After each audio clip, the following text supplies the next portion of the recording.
white chocolate and cheese had a vegan baby. Hi, I'm Val from Very Vegan Val, and today we're going to make my newest, favoritist vegan cheese. This cheese is creamy, umami, and rich. It tastes a little bit like chocolate, but it's not sweet. I don't necessarily like to call my vegan cheeses by the same names as specific non-vegan cheeses, but the cheese that I think it compares the most to might be like a goat's cheese. Now, before we talk about how to make this cheese, let's talk a little bit about what this cheese is and about what this cheese isn't. This cheese is firm enough to hold its shape, but not so firm that you're gonna wanna grate it, and still soft enough that it's nice and spreadable. This cheese is not meant for melting, but it's more the sort of cheese you put on a charcuterie board or on fancy toasts, or even crumble on top of a salad. Lastly, this cheese is fermented, but it is not aged. It will take you about 24 hours to make this cheese. We're gonna start this cheese off with cashews. We're gonna be making a cashew cream, but the secret to making your cashews blend easily into a smooth cream is by hydrating them first. So you can do this either by soaking them in a bowl of water overnight, or by boiling them on the stovetop for about 15 minutes. Or alternatively, you can do the same thing in the Instapot. It should only take about 5-10 minutes and it will get even a little bit softer. Here are my cashews. I boiled them for 10 minutes to soften them, and then I let them cool. I've strained off all the liquid, and we're just gonna add them to our blender. I'm using my food processor rather than my blender because while my blender does give a finer blend, it often can't hold up to making cashew cheeses and will just overheat. So we'll add our softened cashews, and then we're gonna add some cheese starter. Now this cheese starter is vegan, but they aren't all. So you have to do a little bit of research to find ones that are available in your country. You can find these through specialty websites. I'll link the ones that I use in the description box below. As you can see, this actually expired in 2021, but if you keep them in the freezer, they last for much, much longer.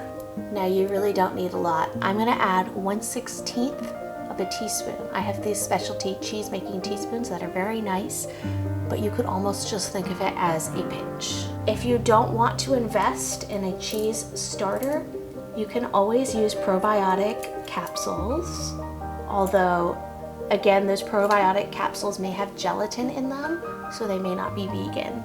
You also won't get quite as nice of a flavor as you will from using a specialty mesophilic cheese starter. Since the cashews already absorbed a lot of water, you really shouldn't need to add a lot. It will, however, take a lot of processing to get your cashews perfectly smooth and creamy, and you'll need to stop and scrape down the sides of the bowl as needed. I am gonna add just about a tablespoon of water here to help it blend. You do wanna add the water little by little because you wanna avoid adding more water than you need. So as I was processing this, I made a point to check the sides of the food processor to make sure that it wasn't heating up too much. If you do heat your cashew cream too much, you may kill the starter that we added.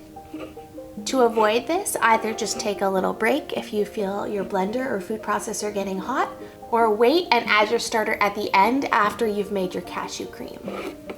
Next, we're gonna transfer our cashew cream to a bowl or a container. Now that we've got it in the bowl, I'm gonna flatten it out. And then we're gonna lightly cover the surface with some plastic wrap to stop it drying out. We're gonna take this bowl and place it somewhere out of direct sunlight for about 24 hours to ferment. It's the next day. You should be able to see that the cashew cream is less smooth and kind of looks a little more aerated. That's one of the ways we can tell the fermentation has been working. It also smells kind of cheesy or yeasty. That's what we're going for. If you taste it now, it should have a good amount of tang to it. Now you can use this fermented cashew cream as a base for other things. You could just add some salt and use it as a cream cheese. You could also add different flavors like herbs or spices. Additionally, you can inoculate it with different cheese molds and then age it. Or you could do what we're doing and make this cocoa cheese. The first thing we're gonna do is melt down half a cup of cocoa butter.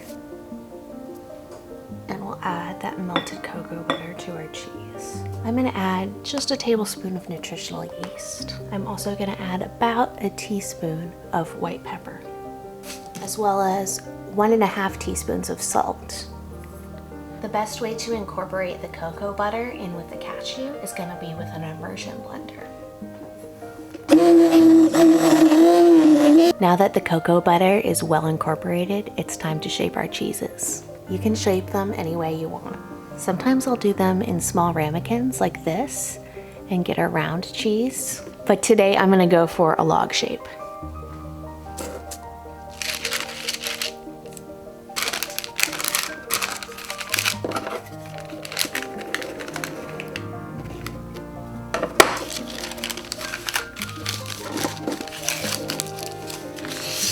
Now our cheese has only been in the fridge for about 10 minutes because I am impatient to try this with you. You can see that it slices, but is also spreadable. It will get even a little bit firmer as it cools longer. That is decadent. It's funky and tangy and so creamy.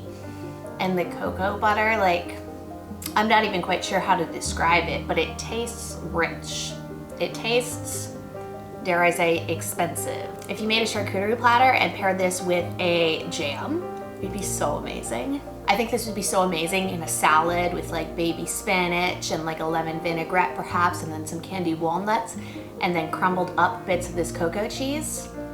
Delicious. Maybe I should make that tonight. All right, dearests, that's all I've got today. I'm gonna put much more detailed instructions for this recipe on my website, veryveganval.com. And I will link to that in the description of the video if you want to go check it out. Also, let me know what some of your favorite vegan cheeses are, either homemade or store-bought. And what sorts of vegan cheeses do you like? Do you like charcuterie cheeses like this, or do you prefer something that you can throw on top of a pizza and melt? Let me know. I'm all ears. If you've made it this far, we would really appreciate it if you gave this video a like. And if you wanted to subscribe, that would be excellent. We'd love to see you next time. Thanks, bye-bye.